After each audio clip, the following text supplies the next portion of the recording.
Yung teacher. Makinig ka kayo! Ay, Ano na ay. naman yun? Yung teacher ko. O bakit ano ginawa? Binato ko ng eraser tapos pinay-squat ako. Okay lang yan, baka kasalanan mo yan. Kasalanan na magbintangan lang ako. Dito nga sa bahay, ka-demonyo mo. Doon pa sa school lang wala ako. Demonyo Wala pa yung rin. magulang mo. Demonyo. Matigas yan. Agay, agay, agay, agay.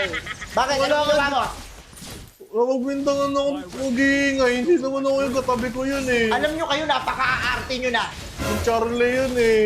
Nung araw na Oh. yung teacher namin, kinukulong pa kami doon sa mitagwan ng walis. Ha? Kayo nga arte nyo, binato lang kayo ng eraser sa mukha. Tapos pina-squat lang kayo. Wala kang gagawin, hindi mo puntahan. Ba't ko pupuntahan? Hindi na sayang lang yung oras ko, okay lang yan. Well, Napaka-arte nyo na. Dati, okay lang naman sa'yo. Kahit may sumampal pa nga sa akin na teacher dati eh. Wala akong pakialam. Hindi ko sila sinusumbong sa magulang ko. kaya mo lang puntahan eh. Siguro ampun mo lang ako. Ampun.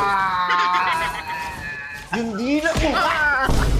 Okay. Dila mo nga, yung dila mo nga. Yung dila mo nga. Kayo, yung mga inano mo doon, yung mga damit mo, hindi mo... Pag inano mo, ilagay mo sa labahan. Hindi parang nagpalit ka lang ng ano, ng... Para kang sawa, nagpapalit ka ng balat. Iwan mo kung